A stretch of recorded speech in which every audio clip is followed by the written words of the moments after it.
All right, click subscribe, do all that. You know what time it is. It's Netflix time. This movie's called No One Gets Out Alive. Just came out, it's an hour and a half long. It's a mystery joint. Spoiler alert, let's just get it. So we get this film projection about this guy named Professor Arthur Wales, who visited Mexico back in 1963. He found some type of temple that had nothing but a collection of bones. They show people digging for some type of artifact, but the deeper they dug, the more butterflies popped out. And at the end of it, they dug out this small box. Then we get a scene with all these random types of butterflies, or moths, or bugs, or whatever they are. This chick named Samina's talking to somebody, and I guess she's having problems with her dad, but she really wants to apologize for something. All of a sudden, the power goes out. She's staring off in the distance, and all of a sudden, there's nothing there at first, right? Then all of a sudden, this fucking box appears out of nowhere. Then holy shit, who the fuck is that standing behind her? Then the box started moving around, and whatever's behind her just grabbed her. Instant death, apparently. Whatever happened in this house. Then we get to a scene where there's a bunch of people in the back of this truck. Here we have this girl named Amber who speaks Spanish. So apparently everybody else in the truck was Spanish too. Throughout the back, we don't really find out yet, but I could tell that she was smuggled in from Mexico and they landed here in Cleveland, Ohio. Because right after that, she goes to this motel to try to pay some rent. She gets a job working at some type of sewing company. But on the bulletin board, she finds out about this boarding house that has cheap rooms and they only want women allowed. So that's what she's on her way to. Looks like the same damn house Samina got murked in. Now, only women are supposed to stay in this boarding house, but ironically, there's a man that's a landlord. He goes by the name of Red. So she gets settled in her room, but he needs first month's rent up front. So with no choice, she basically gives it to him. Nighttime falls. She listens to a voicemail and her mom left a message. Talks about how she can't sleep in these beds. For the sounds of it, sounds like she's in the hospital. Then she hears this faint screaming coming from downstairs. It's very faint, but you can hear it. So she's thinking to herself, who the fuck is that? Then as she's about to go to sleep, she has this flashback about her and her mom being in the hospital. But she's leaving out for work the next day. She grabs a handle and it's like some type of like dust or something like that on the doorknob. Anyway, she runs into this girl named Freya that's staying there. Apparently, they're the only two in there right now. So Amber just explains, he's like, yeah, Brad said it was just the two of us. And Freya's like, Fred's full of shit. So Freya's thinking to herself, what does that mean? Nevertheless, she goes to work and her boss is a real asshole. He's like, you're not working as fast as everybody else is. Kenzie's like, man, don't worry about that bitch ass nigga. So the thing is, Amber needs this ID and she's been talking to Kenzie and Kenzie was like, well, the price just went up to like $3,000. It was only supposed to be $1,000. So there's no way she could afford this ID, but she has to get it because she needs to go to Texas. Texas is where her cousin lives and has a better job for her. That's when I found out she's definitely an immigrant. She doesn't really have a real ID. She came from Mexico. So she gets on the road. Apparently she's about to visit some other cousins she knows that's near here. I guess this is her father's brother who's been trying to help her out. We're just gonna call him Samuel. Mom helps her out. She needs a better coat for the winter. So we found out she was supposed to go to college, but she didn't because her mom got sick, so she paid all her medical bills. The sad thing is her mom ended up dying anyway. But he commends her just for being there for her mom, and then on top of that, she's supposed to be going to night school and going for business management. At least that's what she told Samuel anyway. Afterwards, she gets back to the boarding house, and she hears something as she's going down this hallway. She looks at this one door that's got scratch marks all over it, and it goes to the basement, which is locked up. Then as Red comes up out of nowhere to talk to her, she looks over into the study room, but he quickly closes the study room door. He said it's private also. So basically, she needs to get the rent money back, and she says she'll pay him in the next month, so she'll have money for the ID. But Red said he already spent it. He spent it on machinery, tools, or stuff like that, to keep the housing up. But he says he'll find some way to get it back to her soon if she really needs it. So as she's counting the money, realizing she only got so much, she keeps hearing a little scream again. It's very faint once again, but it's like asking for help or something like that. So she thinks the screams are coming from Frida's room. She goes into Frida's room, but nobody's there. So afterwards, she starts chilling in the boarding room house kitchen. She has a flashback about her mom again. Then her mom starts sparing off in spaces like, hey, what's that in the corner? There's a fucking box in the corner that's partially open. Like, okay, what the fuck? Did fucking hands come out that shit? Apparently she was dreaming. She wakes up out of a dream. So she goes to work and try to ask for double shifts so she can get some more money. Boss is like, you're not even working fast enough to get the first job, but you know what? I'll give you a shot at this one. So they basically got her pushing packages. All of a sudden another butterfly or moth pops up, and then a hand creeps up on her neck. It's like, Amber. Like, what the fuck? Yeah, she's spazzing out. They have to work. Amber meets up with Kenzie at the bar. So then she tells her the real reason why she's trying to go to Texas. Kenzie's like, look, if you give me the money now, I'll give you a plan to be able to, get your ID for cheaper when we go into Texas. So Kenzie tells her if she's able to flip some shit, she can get it done in the next couple days. So Amber trusts her and gives her money. So she tells Kenzie to get it to her guy and get her the papers. She asks her, are you sure? She's like, yeah, like, all right. So now after that, she's about to walk back to the boarding house. But all of a sudden, the lights keep going off in the distance every time she's walking. Then we see one of those butterflies again, and all of a sudden, it's flickering with the lights. Not really sure what the butterfly represents yet, but as she's walking back to the house, who the hell is that in the distance? So when she gets back to the boarding house, she keeps hearing all this banging. Like, what the fuck? Some dude is banging his head on the door. And I'm like, the fuck? So she's like, more so, what's going on with this dude? And even more so, why the fuck is there another guy here in this all-woman boarding house? Later on, she goes over to the kitchen and finds out there's two more chicks here, Maria and Pedro. They try to get Amber to get some drink, but she act like she already had some, and she comes up with an excuse like, I don't think I'm gonna make it to work if I start drinking. But really, we know she ain't had nothing. Then Red comes in and rounds up Maria and Petra. So Amber asks us about this dude downstairs, and Red tells him like, oh, that's just Becker. He's my brother. So that explains the other dude, but the thing is, why he ain't tell her this earlier? So after Red dips out, Amber goes around exploring, and she ends up going into the private stock room. She has this picture of a temple. Remember the temple I showed you at the beginning? And on the wall has a collection of butterflies and moths and stuff, right? There's a picture of Red and Becker when they were little. Then she goes over to see this recording playing. When she puts it on, is somebody speaking in tongues talking about a ritual sacrifice. So she thinks to herself, why the hell do they have this and why is this just playing? Then she looks at this thing hanging up. It looks like some type of weapon that was made in the 1500s. Then she sees this picture of this guy scratched out. I think that's Arthur Wells and his wife. I'm wondering if Red and Becker were his sons. They got a lot of ritual books lying around. She sees this one drawing in a book about people getting drunk and getting their heads lopped off with this open space in the background. Is that a sign of things that come? A lot of different findings in that room. If you look at Arthur Wells like he's some type of archaeologist or something, and if his quote-unquote sons just happen to inherit his findings, there are a lot of interesting things in this room. Here's a picture of Arthur and Mary with the box. But the crazy thing is Samina saw this box before she died,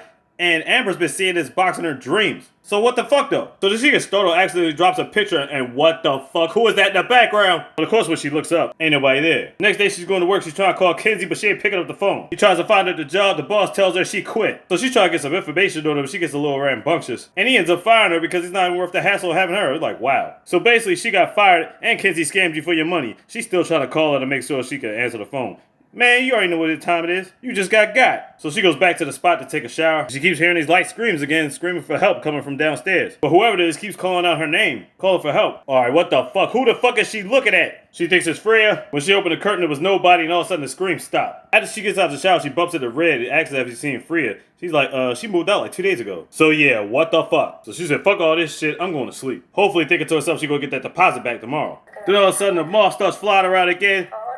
And she smashed that shit. Then she goes back and she keeps listening to her mom's last message. Then all of a sudden she turns around and hears her flying around again. Like, what the fuck just happened? I know I've been saying that a lot, but that's how this movie will make you feel. Then all of a sudden she sees her mom in front of her like, whoa, she was dreaming again. Or was she? Then we get this wild scene right here. Her door just opened by itself. She hears crying again, and now we see where it's coming from. This ghost thing that's in the hallway. Like, what the heck is going on? Then she sees nothing but footprints running into her room. It basically ran right past her. She was frightened. Then she keeps saying, please, Mary, no. And we can concern that is a ghost. And then we see Mary talking about, we must prepare you or else we're going to suffer both. Suffer both of what? Amber is actually seeing these ghosts have a discussion. Amber is basically seeing one ghost trying to drag the other ghost out of the room. She starts walking around, she hears crying again. So she goes downstairs. There's another ghost telling Mary to stay away from her. I'm telling you, this whole scene is freaking wild. Then Mary pops up behind her once again.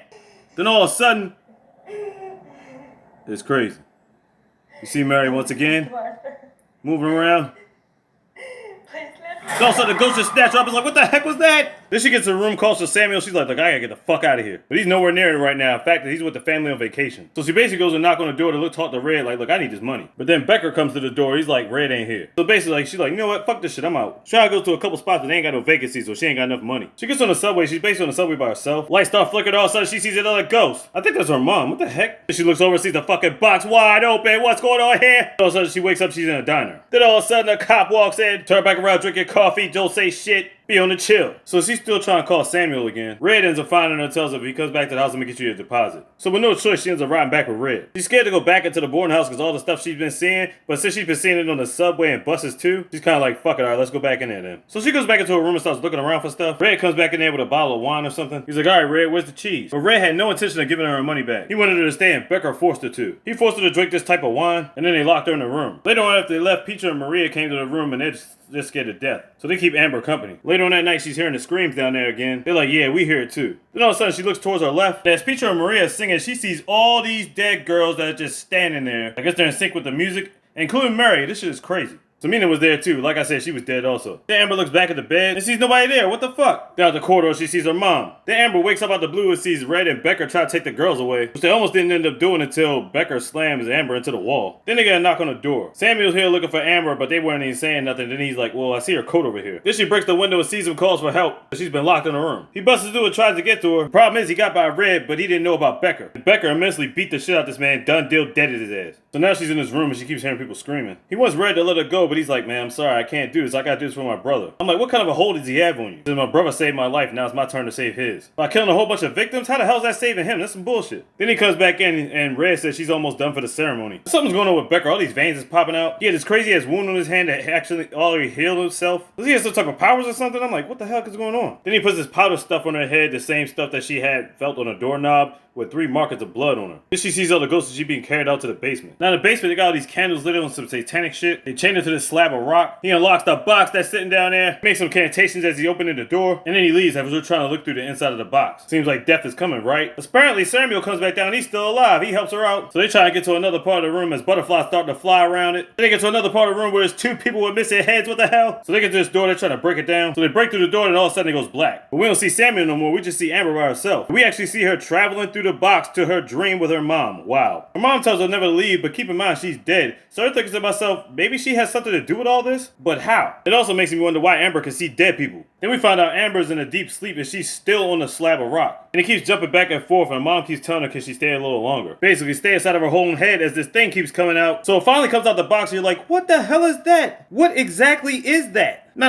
It deserves it. What in all of the fuck is that? And at the bottom of it, where his arms are supposed to be, this big ass mouth pops out. So in real life, the monster is putting her arms around her neck as the daydream, the mom is putting the arms around her neck. So after Amber says, fuck that, she wakes up out of her coma. Then after that, she smothers her mother with a pillow. Is that how she died? And then somehow she was able to get up from the rock. Man, this shit is crazy. So she's about ready to get the fuck up out of there. But in the distance, she hears Becker torturing people again. She's like, fuck that shit. She goes to the room and gets that big ass battle axe. And she about to slice niggas the fuck up. She goes in there and gets Red the fucking business. Becker catches her off guard and stomps her ankle out. The other girl, Peacher, stopped her from finishing him off. But unfortunately for her, she got the ultimate sacrifice.